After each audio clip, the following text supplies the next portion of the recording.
first thing that I noticed when it comes on is very similar, reminiscent to Castlevania. I mean, the whole castle. It looks like it behind the moon drop back. Even when he destroys the guy, the main baddie, the castle descends, just like Castlevania in the when video you beat game. Dracula, When you beat Dracula, the castle descends. I came into this blind. I know nothing about Vampire Hunter D. Never knew about this mythos, knew about his history. It was really cool to learn about this. But when I watched the beginning, I was like, whoa, this is really intense. Amano's designs are so distinctive, and they work well even within this older animation. There's also some brilliant direction choices. He's Alucard before, like, all the other Alucard. anime versions of Alucard. Yeah. Yep.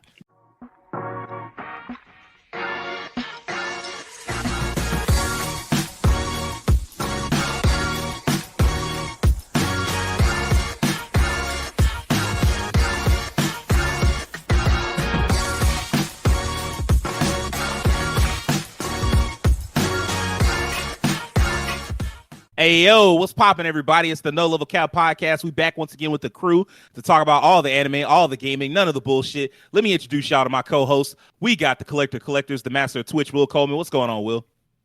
Just finished playing some Street Fighter 6, getting mad, getting rage, getting mixed, winning matches. I'm still playing Kimberly till Rashid comes out, so yeah. We waiting on Rashid. We gonna be tearing it up with the wind, you know what I'm saying? Hurricanes and all that good stuff. Sound like you gonna be the spray paint ninja for a while then. I am, and I love her. She's fun. That's what's up. Next up, we got the living cartoon and the man with the golden voice, Rakeem Beck. What's going on, Rakeem? Nothing much. Ironically, me and Devin here, our other co-hosts, were also playing Street Fighter right before the podcast, and I was getting destroyed. It was quite fun. I had a great time getting destroyed by JP over and over again. But I enjoyed the fights, played a little Guile, played a little Zangief, and had some fun. I'm ready to get into the podcast. Ain't really that surprising. I mean, like, y'all all some fighting game niggas. And I mean, like, this one of the biggest fighting games of fighting games. So, like, that out, I'm not surprised that everybody into it. Yep. Exactly. Next up, we got the Black Daredevil, the secret weapon of No Level Cap, Terrence Flowers. What's good, Terrence? Well, I'm going to combo break things by saying that I wasn't playing Street Fighter before the podcast. Oh, shit. Yeah, you thought you had me. You thought I'd just be one of them. Just sitting there just playing Street Fighter in the chair. But nah, not this time. Nah. One of us. One of us. What you was on instead, bro? I was watching the movie. That's fair. That's completely fair. I appreciate that. I had to... I had come home from the gym, and so I had showered, and then I watched the movie just because I didn't watch it yesterday. I was taking care of some other stuff. But, yeah, everything's all good for me. Yeah, looking forward to our discussion on this movie. I think it'll be an interesting one. Yeah, everything's fresh in your mind. So, I mean, like, that's good, actually. Lastly, we got the One Punch Man and the Master of Combos, Devin Butts. What's good, Devin? I'm good, man. As Rakeem and Will said, Street Fighter 6, man. I've been on that quite a bit, man, playing some ranked. I'm thoroughly enjoying the game. I need to go ahead and tear myself away from ranked so I can go ahead and actually beat the World Tour mode. I swear. Yeah, it's just I don't know, man. I guess it's like a fresh game, so I'm trying to trying to get as high in the ranking as I can right now. But I'm still trying to just have fun with the game. Right Street Fighter, making some combo videos, actually working on the Chun-Li one. Hopefully I can get finished by tonight. So yeah, that also enjoyed this movie that we're about to talk about. It was a good time, some good laughter. Me and Rakeem had quite the laughs watching this movie. So what did we? I cannot wait to get into this. Low key, I had no idea what y'all were laughing at last night. Like, I was working on like actual work, and I had forgotten. Like, of course I knew that we had to do the movie, but I had forgotten. So I was like, what are they laughing at down there? And then today, as I was watching the movie, like, a couple of scenes popped up, and immediately I was like, that's what they was laughing at. Yep. It was quite the experience. Of course, I am Sage Ashford, the man who won't shut up.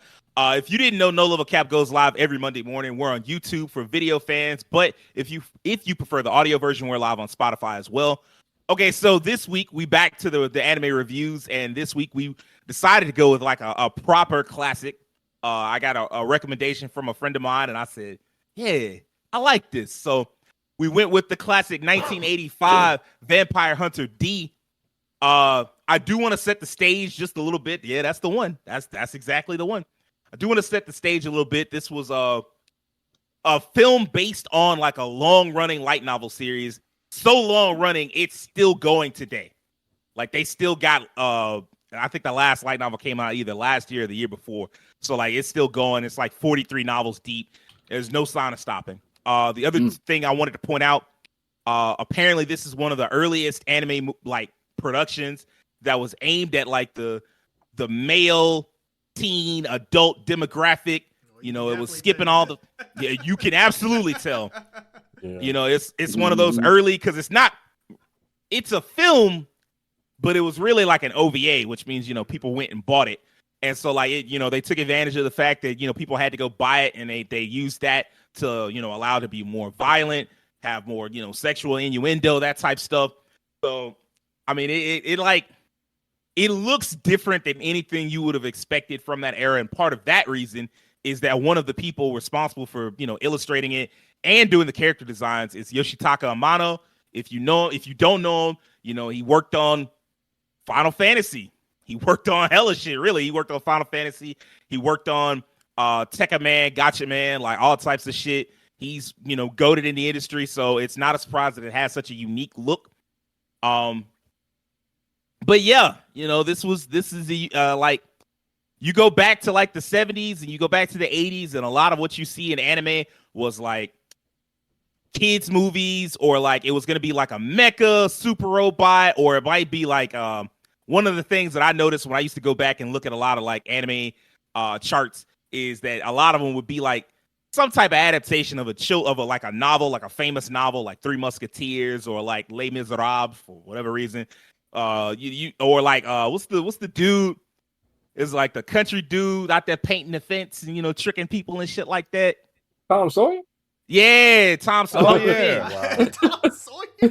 They have a Tom Sawyer, I think, Huck Finn anime. Like they got one of them. So Not like, watching that anime. You say I'm definitely not watching that. Not watching that. Fuck no. But they got like a lot of anime along those lines. Like that was from that era, like the 70s, late 70s, early 80s, that type shit. And then you start getting movies like this to help them stand out. And so like, well, to help the anime industry stand out rather. And so like what I wanted to know first off is, let's just go ahead and get into it. Hey man, what did y'all think of this film? Devin, you seem pretty excited to get into it. I'm gonna let you go first, bro. This movie is actually something that I'm pretty sure I've heard this name for such a long time, and I never actually like looked into it more. And it's kind of weird because I like this whole aesthetic. The first thing that I noticed when it comes on is very similar, reminiscent to Castlevania. I mean, the whole castle, it looks like it behind the moon drop back. Even when he destroys the guy, the main baddie, the castle descends, just like Castlevania in the when you beat Dracula, yeah. When you beat Dracula, the castle descends. But first of all, the beginning was like super intense. Doris was just like, she didn't say like no words for like maybe 5-10 minutes of the beginning. She's just like, me and King, like, what's going on? I feel kind of threatened myself, man. I don't know what's going on. All of a sudden, vampire dinosaur come out of nowhere. He just eating an apple. Like, yeah, I'm just eating an apple, man. It's kind of minding his business, really. Yeah, he really was. Yeah, he was minding his business. But then when I saw what he was doing, well, I guess he maybe did it because he's like, I was just eating an apple, man. She shoots him and he runs off. He like, help, please, help me. I was just eating an apple. She was like, I got the help for you. But come to find out, this is like a vampiric creature. She gets up to it, thinks she basically shoots his head off, thinks he's dead, walks into it, it bites a horse. Then that thing, man, that horse took it, bro. That horse took it multiple times. I was like, God dang. Numerous. So it started off intense. It like I said, it automatically had that Castlevania feel. She's like almost like a Belmont character. She has the whip. I mean, like it's just almost a 1-for-1. Yeah, I think it was a pretty good movie. Actually glad I got to watch this. I kind of wish I had watched this earlier. And if I had watched this like when it, close to when it first released, this would have been dope for me, even more dope. There's some things about it that definitely scream like that time period. There were certain like fight scenes. They had like this weird, I don't know if y'all noticed, but it was like these weird, like the animation for Mist was really odd. It was just like this still, like it wasn't really, almost a part of the same animation. It was just like on top of it, just kind of doing this little wiggly thing, like an overlay. Yeah, that's probably what that was. Yeah, like what Joaquin said, overlay. Yeah, I was like, and we were watching like on HD, and it just looked so weird because it's like certain things shouldn't be watched because it what's the word I'm looking for? It wasn't designed to be watched like that. Yeah, I'm trying to think of the word I'm looking for. It emphasizes like the little minor details that are kind of flawed. Yeah. Some of the fight scenes, like the crazy wind in the background, like we was fighting Ray. It was like there's a bunch of crazy jump cuts. I'm like, some of these fight scenes kind of odd, but all right. I think it was a good movie. It really turned up like midway through the movie to the end. It was like at one point where it just went from like 0 to 100. This man went to the castle, fell to hell, came back out, and was like, "All right, we here." Like, what is going on? It's like there's a lot of stuff going on. But I mean, it's just one of the movies. It's kind of like say you said, like the teen, like older teen demographic. You can obviously see that that's who they were trying to go for. Again, like I said, I'm a fan of that type of style, that type of kind of dark horror aesthetic, even with the characters of vampires and stuff. They call them nobles. It was pretty cool. The bad guys in it weren't like the most memorable for like the cool reasons. They were memorable for other reasons. Maybe besides Lee, even though Lee was, I would have preferred it to be Dracula, but it was some guy named Lee who was the big baddie vampire.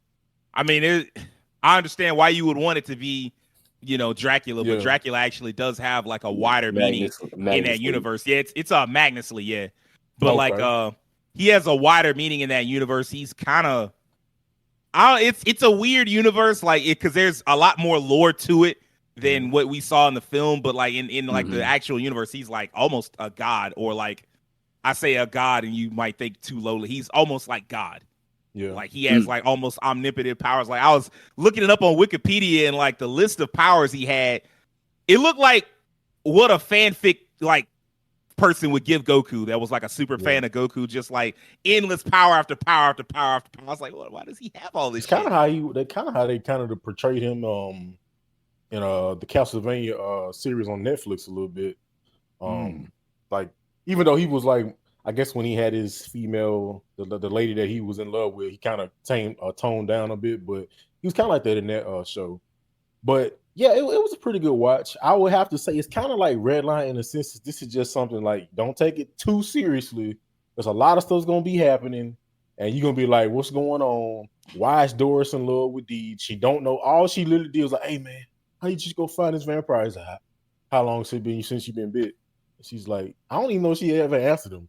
But it's like she like falls in love. I'm like, that was probably the correct decision. Yeah, because he's probably gonna kill her. Yeah, she was like falling. I'm like, you don't. What did he do? He just walked in looking cool.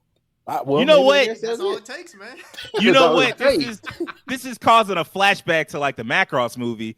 That's the same thing I was thinking. And so I'm kind of glad that you get to see this because like that was common back in the day. Like they used to have like the man and the woman, like the lead male and the lead female characters would just fall in love for no reason. Like they wouldn't really write too much of a reason behind it. It was just happening because you had to have romance. And now they just don't do that. It's called heteronormity. Normativity. It's actually called compulsive heterosexuality. Yeah. Okay, there you go.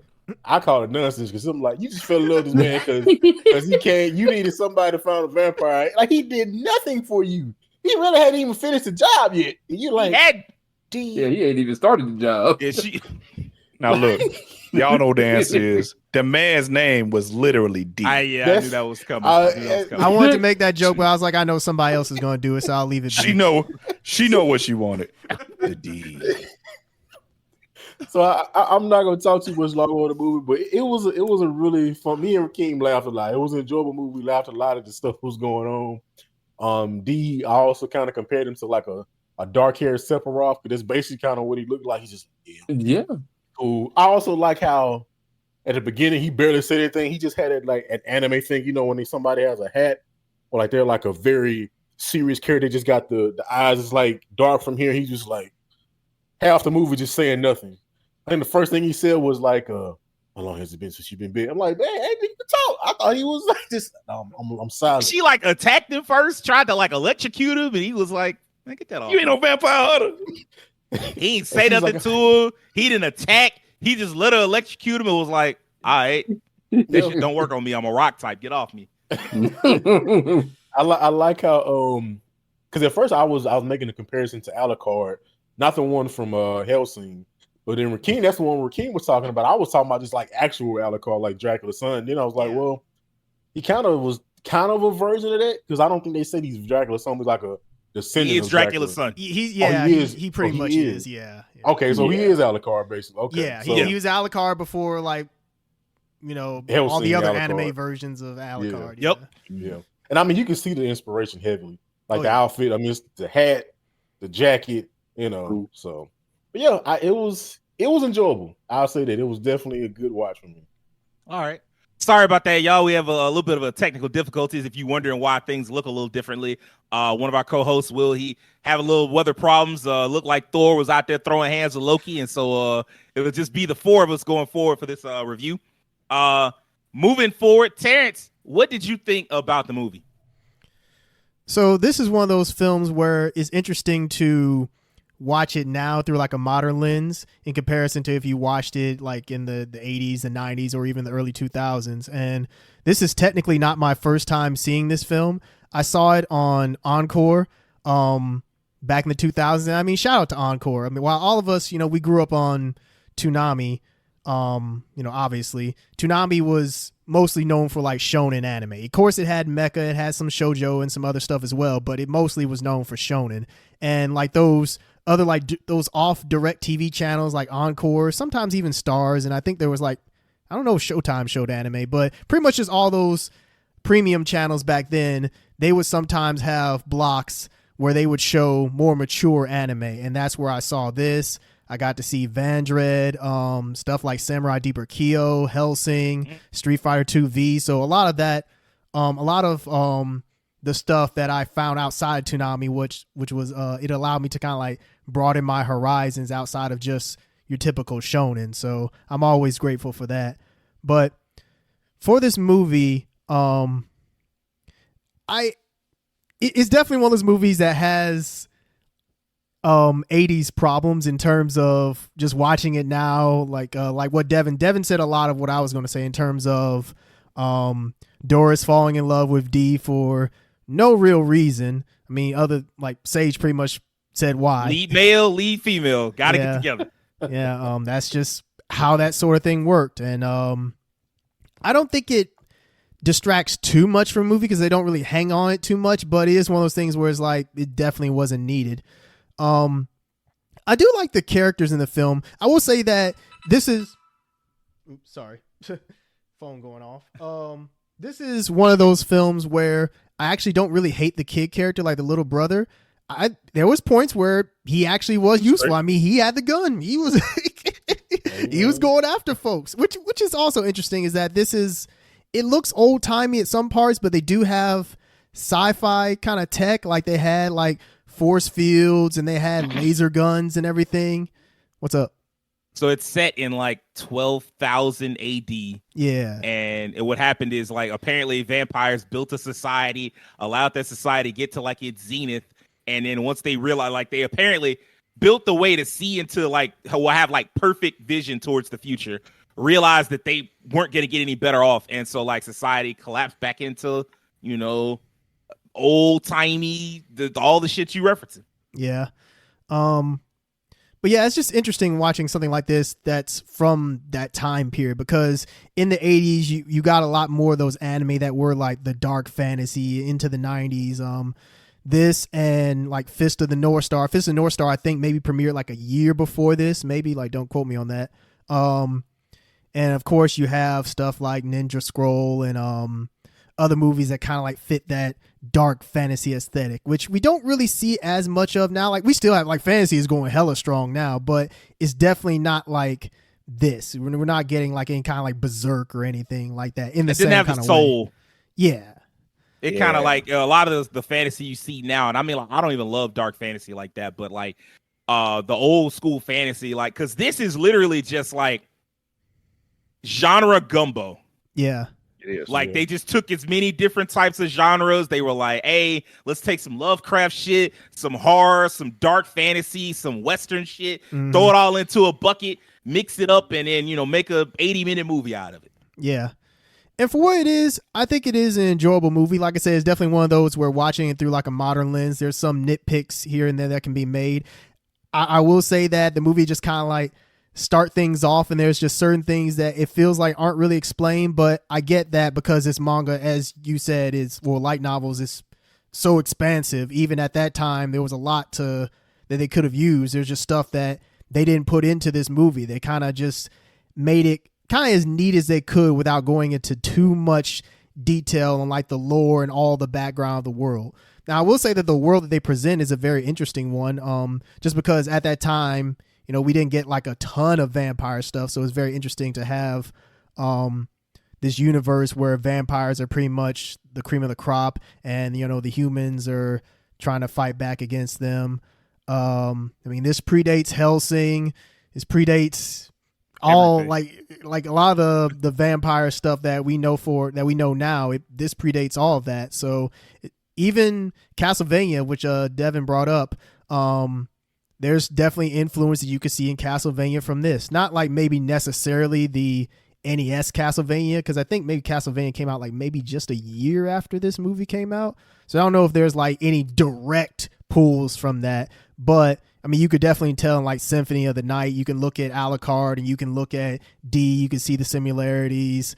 Like Devin mentioned, the castle falling down, just stuff like that. You could tell that this was definitely an influential movie, and it's considered a cult classic.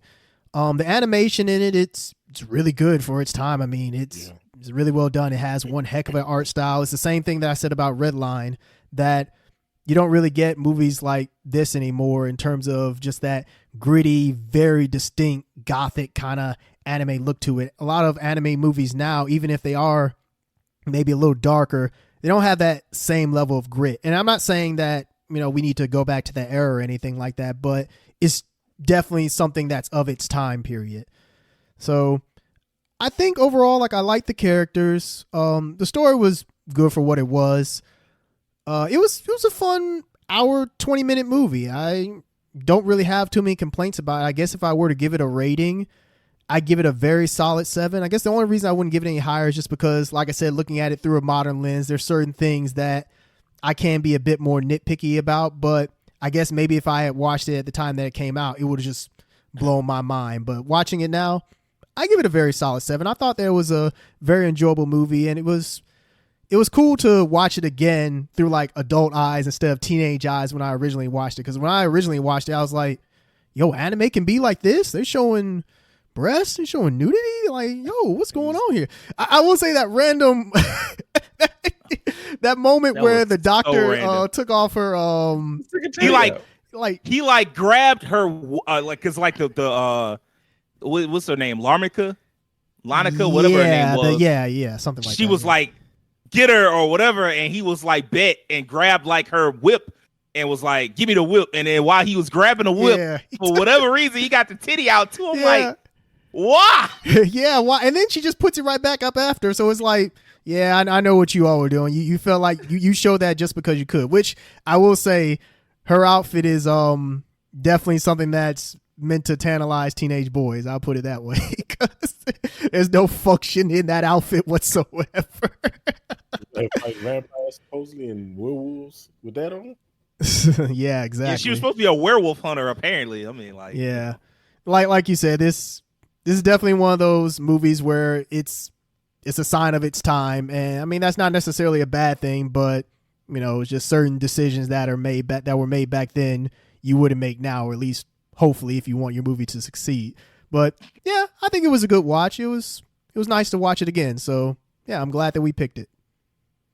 I'm actually glad we picked it too. I can see how this movie became such a standout film back in 1985. Amano's designs are so distinctive, and they work well even within this older animation. There's also some brilliant direction choices that, like, especially early on, like those first 5-10 minutes that Devin was talking about.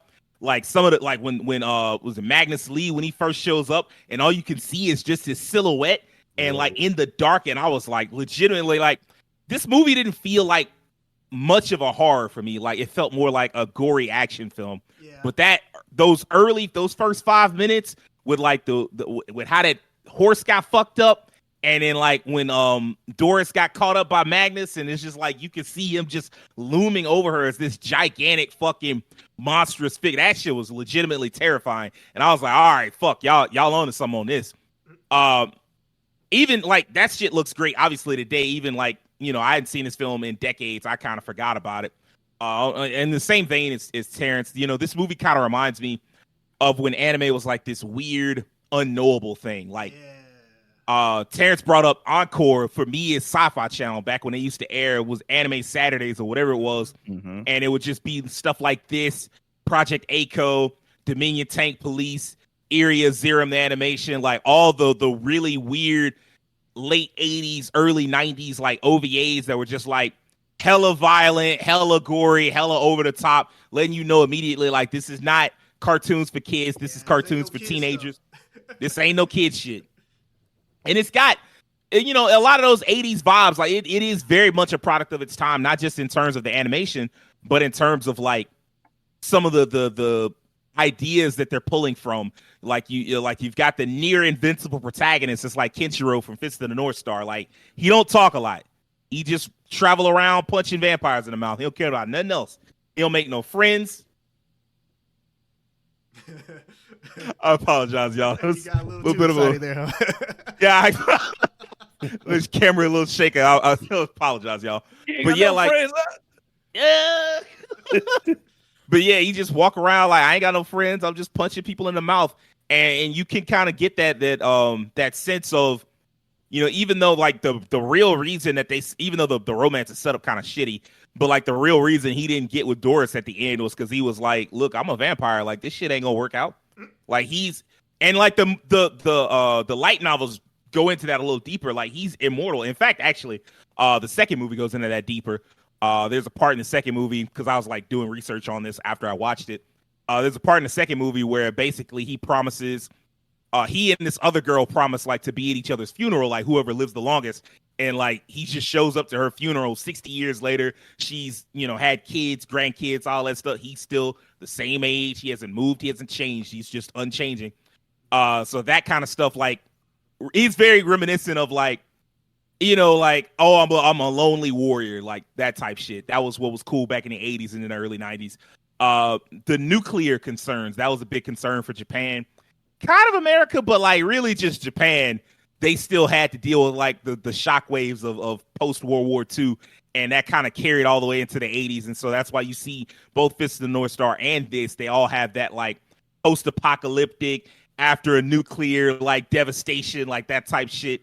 So, and one thing I will say that I got from this, I always wondered why anime would depict vampires as like these beings, not with like incredible powers, because like, you know, all vampires have like certain powers where you just like, okay, I expect this, but like godlike powers, like they can do all this impossible shit, you know, like telekinetic shit and transform and like move, like all that shit that I always used to wonder, like, where did all that come? It comes from Vampire Hunter D.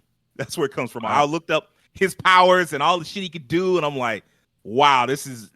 If y'all got the time later, look the man up, look his Wikipedia up. You see his list of powers, you can be like, this, all right.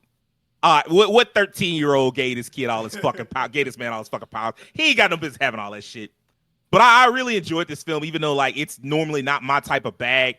It feels like a universe that you've walked into and it's got all this lore and you don't know what's going on, but it doesn't feel unwelcoming to a new viewer. Like from the moment it's skipping some shit here and there, but like Terrence said, it's just like enough to keep things neat and like telling a consistent plot line. So I messed with all of that.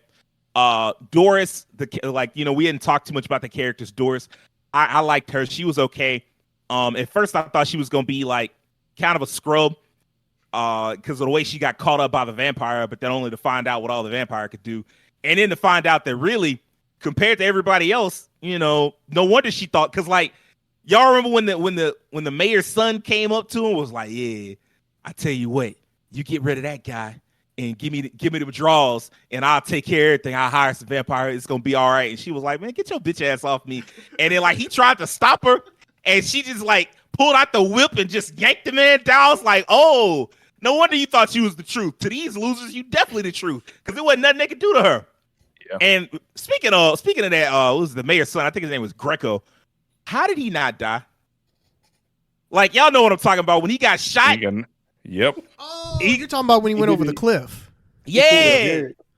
You know, that's honestly a good question. He pulled a who? He pulled a Jarek.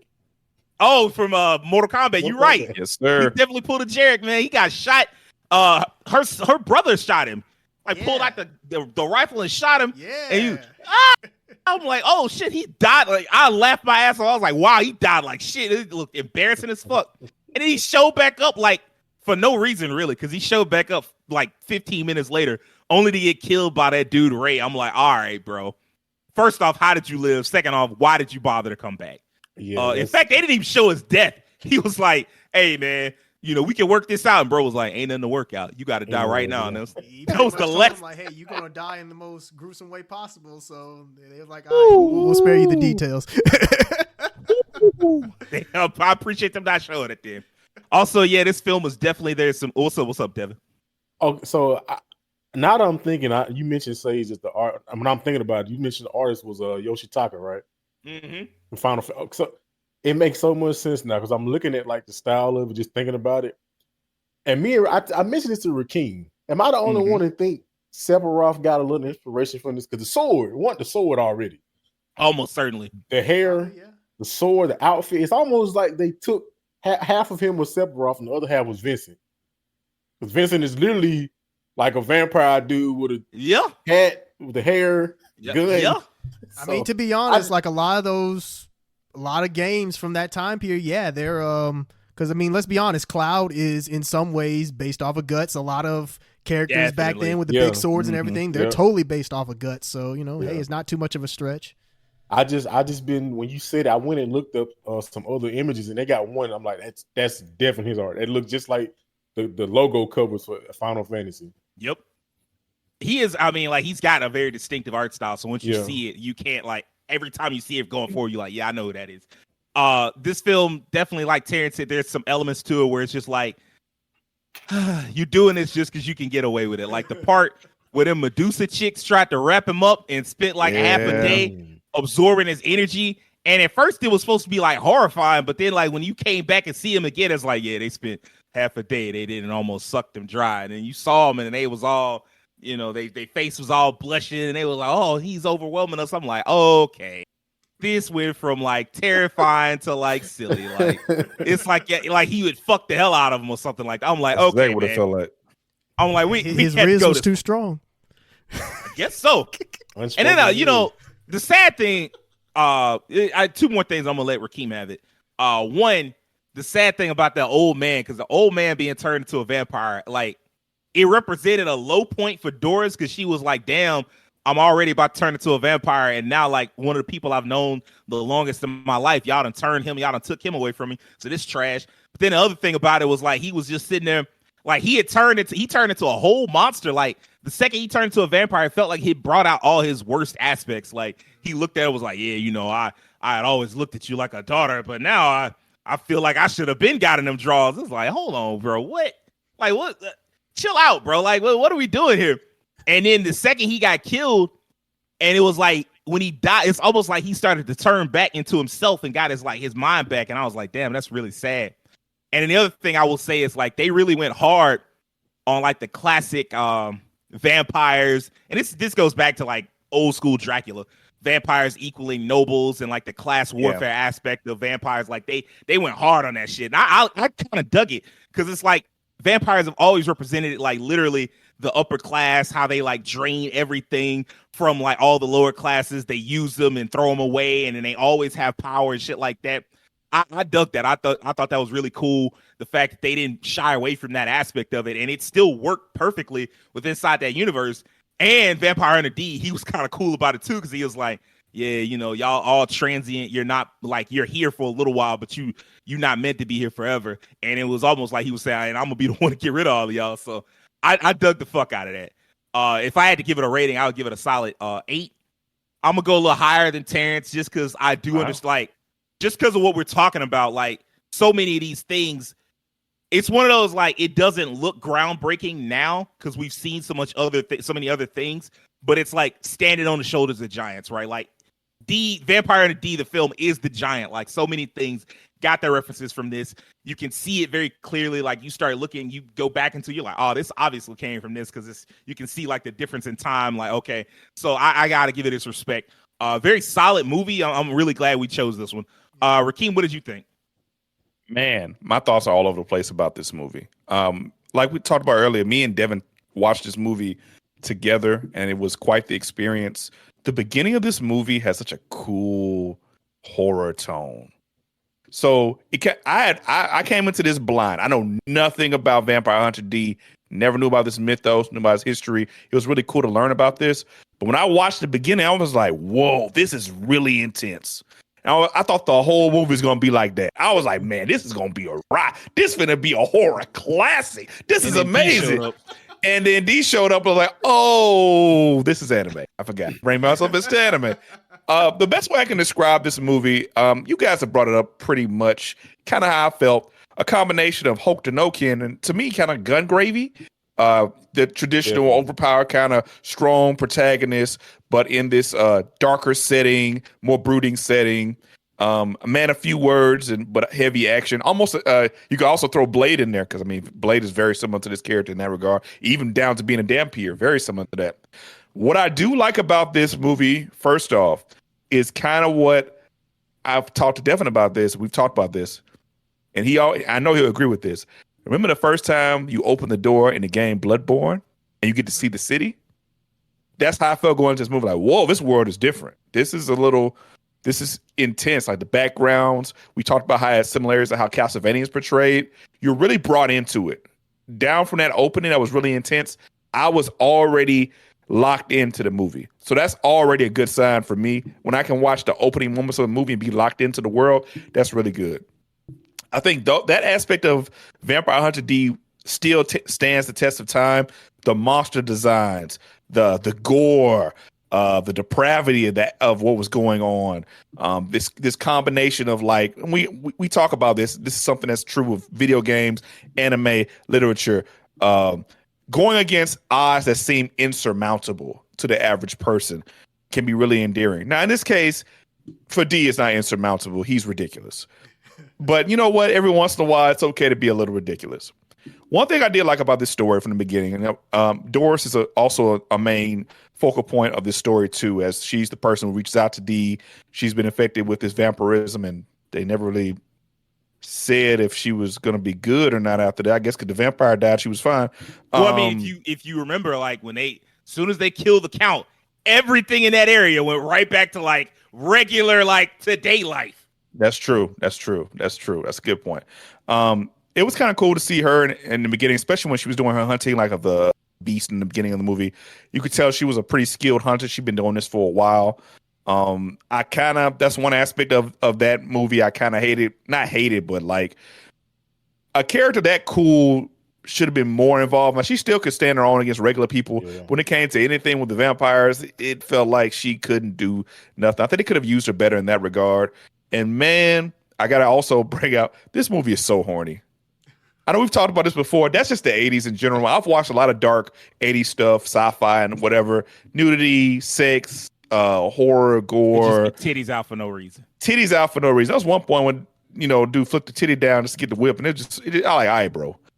I mean, I'm a man who likes breasts too, but this is ridiculous. So those are the small elements that kind of took me out of the movie here and there. But I did like the world. The characters were cool. I think D as a character got more interesting to me when he had the moments we was talking with his possessed hand. I don't even know what's going on with that because I didn't read the background lore for this. But those moments where he kind of had that introspection where the hand was just goading him with, oh, you want that young thing. You want it. You want it. And I was like, is Doris Jean Grey? Because everybody wants to have sex with her. What is going on? Man, it did feel like that, didn't it? I was like, poor Doris. This is just literally treated like meat. And the only person who was decent was D, and even that dude had the thoughts like, That was the point of the movie. That man literally had to hold back. He was like, oh, I got to get some of that dick. It's too much. He had to get up off. He was turning, man. He was too much. He was like giving it up. He was like, bro, I gotta get. You gotta get away from me. But yeah, back to my main point about the movie. Going back to the story. When I watched this, I also felt like you could tell this is just a part story of the bigger narrative, Dee's adventure. I never felt like he was going to stay there or be with her. Mainly because of a lot of the points Sage brought up. He's a vampire. He's a vampire. He's clearly seen a lot of death to the point where like his whole personality's kind of been like muted. It reminded me a lot of what happened in Berserk once you had the time skip past the Golden Age arc, and Guts is presented as a person who's like the things he's experienced. It's kind of killed some of his humanity. Not the worst part, but like killed his ability to show his emotion. He has to be serious all the time. He has to always be on guard. Very similar to this with Vampire Hunter D. One con I have to also give this movie was that for a movie like this, I was like, okay, narratively, it's pretty straightforward. It's a little horny, but I expected the action scenes to be, these going to be off the chain. And I got to say, for me, a lot of the action scenes were a little bit, because of a lot of the jump cuts, how they angled some of the fight scenes, it was a little jarring. It was hard to keep up with some of the fights sometimes. I remember that character Ray was one of the main foils of the story. He had this boomerang, and that thing was doing all types of things. I was quite confused. It was kind of hard to keep up with some of the action scenes. I felt like they kind of were a little bit lacking. Also, towards the end, well, one thing about this movie I will say, the beginning of this movie was very intense, but all throughout the movie had these moments of intensity. The moment where Dee goes into the castle and eventually, descends through the depths and goes through the enemies. And then there's a point when he's escaping the castle, and it's like they ramped up and he just killed everything. Like, he killed all the villains that caused everybody's problems back to back to back in seconds. It felt like it was a 2-minute long stretch. We killed all the main mutants except Ray. And then Ray got done in eventually by his own silliness. We'll talk about that later. And then he finally has the fight with Ray later. Yeah, it never felt like to me that Dee was really in any danger until the vampire showed up, and I was like, okay, this dude might give him some. He didn't really give him no trouble. I'm gonna be honest. He should have, but nah. I never felt like he was gonna be hurt, but that's the type of genre we're in. We have protagonists who, that's kind of what you're looking for. That was just the 80s. Like, we wanted the really strong, masculine, macho protagonist who could take care of things and beat people up and save the damsel in distress. That's just how storytelling was back then. A lot of the time, not all the time, not in every case. But yeah, for me, just in general, I enjoyed a lot of this movie, especially like the tone. The world itself was really cool. There was a little campiness here and there that kind of took me out of it. The horniness really took me out of it. I was like, all right, bro, this is ridiculous. I won't give it an 8. I'll probably give it like a 7.2. I think it was pretty decent. Unfortunately, of the movies we reviewed, like Ghost in the Shell, Red Line, for me, it's probably the weakest for me personally. As far as like, I just never could. Outside of the little boy, he was cool, but like most of the characters just weren't doing it for me. The action scenes weren't doing it for me. It was way too horny for me, but I did like the world. I did like the universe it was in. I did like the fact that it felt like it was a small part of a bigger story around Vampire Hunter D. And he was cool too. I always like my Western style, super strong protagonist at the long sword. Every once in a while I need that too. I kind of miss the 80s action genre sometimes. Not all the time, but like some of the heroics, like Terminator we had back in the day and Predator. It kind of felt like the anime version of that, like a really strong, cool protagonist. But yeah, that's how I felt about the movie. Okay. I respect that. You brought up something now, because I'm like, where does this rank in the classic films that we've watched? Probably ahead of Redline. I didn't really vibe with Redline like that. Definitely behind Macross, because like that's still one of my favorite movies of all time. Man, it's really a tie between that and Ghost in the Shell. Ghost in the Shell had a very weird ending. Mm-hmm. And I mean, like, I don't know. I'll probably give it to Ghost in the Shell. Yeah. I'll probably give it to Ghost, because it was a really solid film. So now I gotta ask y'all. I decided to throw this little curveball at everybody. who had the silliest or most ridiculous death scene? Let me go. All right, Rakeem, you got it. The floor is yours. Man, Say you want to jump in. Man, that dude Ray thought he was about to do something. Hey, man, I done worked hard, man. I done good by you, man. You told me he'll be on immortality. I done worked for 50 years. He looked at him and said, you finna work 50 more. Because you the best stuff most of this. It's like the Bible. Ray said, "I'm gonna work 14 years for this wife. You gonna work 14 more? Work 14 more." I was like, poor Ray. Like, this dude was a mutant who was trying to kill people. Screw that dude. But yeah, the part where you really saw there was levels to this. Dracula killed that dude with his mind. He looked at him, and that dude's body flew and hit a wall and splattered and separated. It was ridiculous. The thing, before you get to that, remember he had the candle still. He did. He had the candle. He lit the candle. You seen what it did to D? D was all messed up. Oh, I can't move. That man. And even the dude's daughter. The dude's daughter was hurt. That man Magnus Lee looked at him and was like, man, what's this candle supposed to do to me? And blew it out. And then was like, all right, well, it's time to give you a ride. Well, take oh for my a ride. Oh my god. Yeah, that's the one by far for me where I was like, bro, there's levels to this. And Magnus Lee said, you ain't here, bro. You wasting my time. You ain't him. You ain't him. You are not Himothy. You him a dead. That's what you are. Him a dead. Him dead. Oh, shout out to I think about with the part with the incense. I remember the part with the daughter. This is a side. The part with the daughter like got hit with the incense. Just like laid down in Doris's lap, and he was like, "Yeah, I got you now." She just talked about it. Just go ahead and end it. Like she wasn't even hurt. She was like, "Just go ahead and end it. Stop playing games. We're back to sleep." Like, I mean, it sounded like I don't know if the dub sound. I don't know what the dub sounded like because I watched it in sub, and I think I'm the only one that did. But like, to me, it sounded like she was hurt. Like it sounded like she was hurt. Like the sub version sounded like she was actually hurting, but she was like, "Hey man, just go ahead and finish it off because if you don't, I'm gonna come back." And I was like, I doubt it because I mean, like she was just definitely. I don't know. Like that was an interesting character. I'm gonna delve into that in a second. I noticed we all didn't talk about her much, but yeah, she definitely was an interesting character. Yeah. Devin, what about you, man? What's your answer? I mean, Ray was definitely one. I mean, I think that was like the obvious one, but there's a few more. I got to give it to. I really want to give it to the sheep. But I think I'm gonna have to get because remember that sheep, Death Cloud. Now I think we gotta give some respect on Death Cloud. He ain't had no name. I don't even know if he was on the credits list, but he was in there messing stuff up. That sheep took it. Man, did it. I like how the little boy just kept shooting, get out my lawn, kind of shooting at him. Like it was just a minor nuisance. And it was like eating things alive. Like wholesale eating things alive. Just he's like, I got my lawn. I ain't got to worry about that. So I had to give that an honorable mention because Amorphous Cloud. Rakeem just previously said that like there was no threat for him. Oh, that was a threat. Death Cloud almost got him. If he hadn't woke up by the hand, he woke up in the time.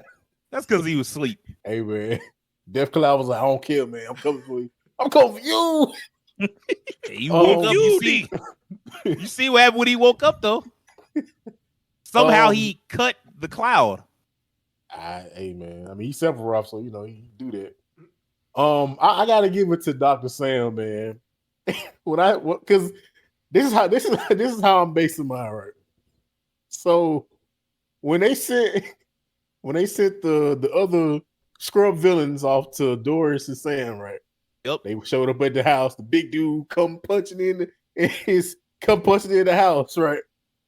Y'all remember the scene? I was tripping out.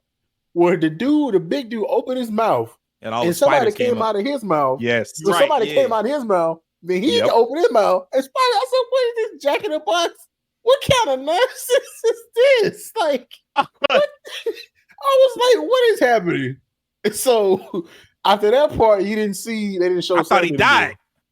Right? Because so when we got back to Doris, Rakeem was like, come on, we'll go to the whatever, let's go find D. And Rakeem was like, hold on now, did something happen to you? Thought you died. I thought he was at first. I was like, maybe something did.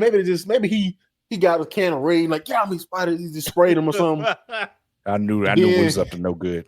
Yeah, but then he like turned. He's like, I'm a vampire. I'm a monster now.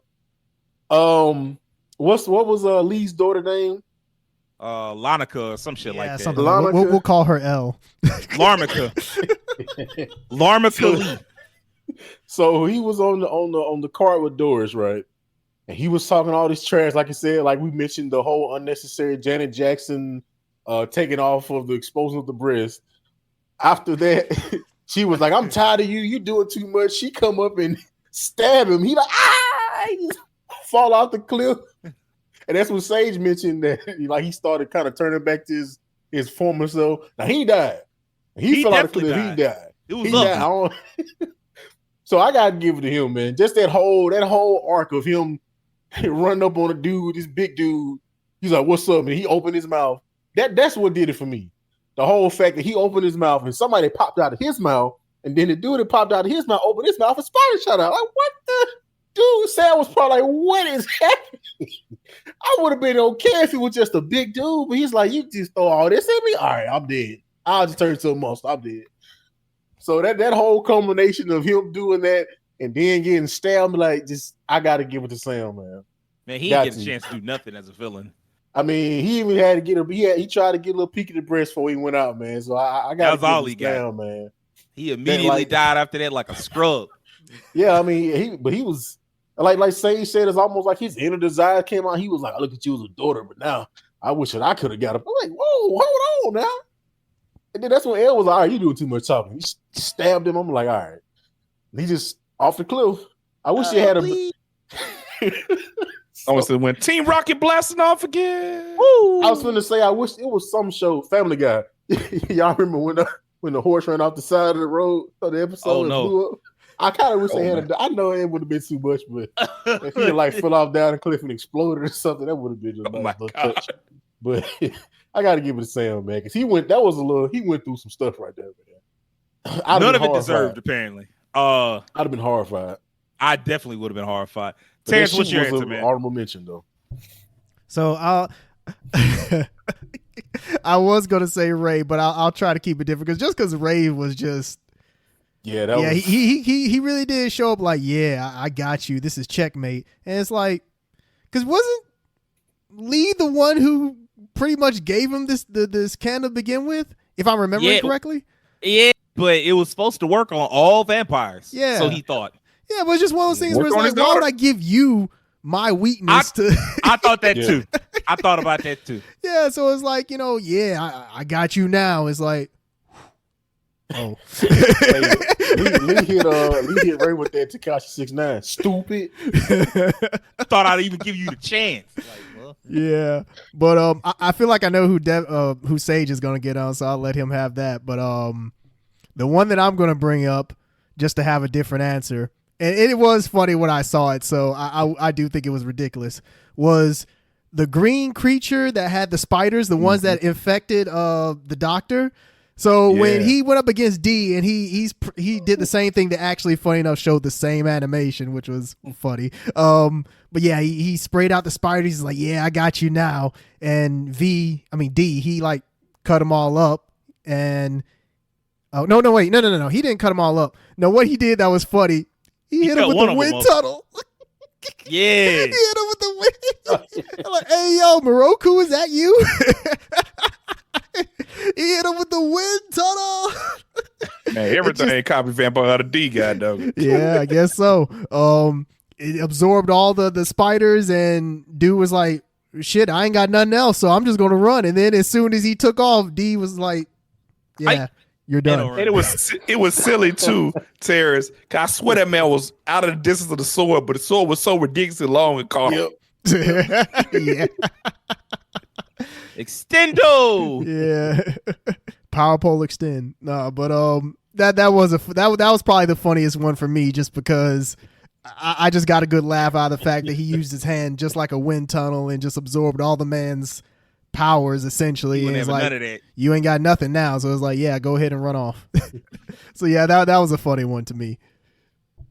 Now that y'all mentioned it, the castle, the way it made it seem like D was just in such danger when he came into the castle.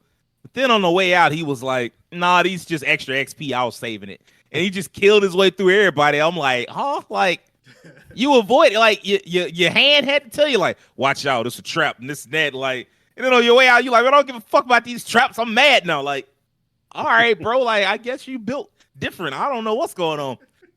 Definitely the chick that the character that had the silliest, most ridiculous death was Elle, as we decided to call her. She had a dumbass death because she was just like, oh, I'm part of the nobility. I'm part of my noble blood. You're not gonna dirty the noble blood. And then that man Magnus Lee was like, bitch, you ain't no noble. You have vampire just like D is. Like, I don't know what you thought this was. Like, I go around, I'm old as hell, and I go around occasionally slanging it. And when I slang it, I have kids, and you one of them. That's it. And she was like, you lying. It can't be true. And I'm like, it is true. It's time to let it go. And she got so many passes throughout the series. Like, the first time she got a pass, because, I mean, she clearly couldn't fight like Ray could. So, like, you know, Ray took the first fight. D could have killed her then. He didn't. And then later on, she was under that light, and she was, like, all helpless, and she could have died then. And for whatever reason, I don't know, maybe Doris was partially under control by that point, because she covered up Elle and was like, don't hurt her. She can't fight back. I'm like, yeah, that's the point. Like, we can't fight them. Y'all can't fight them vampires on their level. So if you get some kind of weapon like that can help you get over on them, good. You should go ahead and take that while you can get it. And she was like, nah, I'm not going, D would never fight somebody that can't defend themselves. I'm like, I bet he would. He seemed like a grimy dude. I don't know what you're talking about. He ripped them Medusas up in half while they was all drunk off his energy or whatever. So I don't think he cares. Love. We be all night deep. Then at the end when he killed Magnus and he was, I'm gonna just keep going. I'm not gonna lie. When she, like, when Magnus died, she was like, I don't know what to do. And D looked at her and was like, live as a human. Like, it'll be all right. Just look. She was like, no, I'm a proud vampire. All right, whatever, bitch. I'm leaving. I'm out. Just let her die in the fucking walk castle. off. Yeah, I don't blame her. Fuck that chick. Like, what are you doing? Like, there was no reason for you to die like that. And she just chose to. Yeah. She was just so determined and like, I don't know what she believed. Like, that kind of low key felt like a incomplete plot, or maybe it's not. Maybe it's not an incomplete plot. Maybe she just believes so strongly in the nobility and like how much better they were than the mudbloods or whatever the fuck you would want to call them. And she just looked down on them so much she couldn't bear the thought of living as a human, and so she'd rather die. But I mean, like, the one thing I can tell you is in dying that way, I sure as fuck don't feel bad for you because you deserved it. So yeah, that was definitely the dumbest death to me. Although. All the ones y'all picked, great choices. Just, I mean, like, everybody that died in a silly way, except I guess Magnus Lee. He kind of died in a straight, like, only thing silly about Magnus, the way he died, was just how easy it was. Yeah. Like, because he started out using them psychic powers just like he used them on Ray, and then D was like, all right, I got them too though.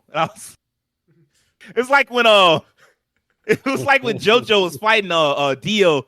And Dio had them time stop powers, and out of nowhere, JoJo developed he just developed the time stop powers too, like that, but worse because like D apparently always had them. In fact, actually, D kind of like Todoroki. He kind of, because he don't want to tap into like his deeper powers because they remind him of his vampire heritage and shit. And he like, nah, that remind me of my dad. Fuck that man. It's like, bro, what? Like, you fighting for your life. You fighting against these dudes that's been alive for thousands of years. You better go ahead and fight your heart out, fight your hardest and win. And he was like, only if I got to. And I'm like, I guess. But yeah, at least that man Magnus, he died. He went out like a G, and then he went out kind of recognizing who he was fighting the whole time. He was like, wait a minute. Am I fighting the son of the great ancestor? And yeah, he was. He was fighting the son of Dracula. So that's why he got whooped like that. So, yeah. But I think that's going to wrap it up this week.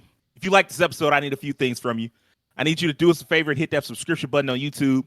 I need you to follow us on Twitter, follow us on TikTok. Don't just check us out. Tell your friends, tell your family, tell your coworkers. You don't know. You might even make a new friend. And do me a personal favor and have an excellent week. Peace.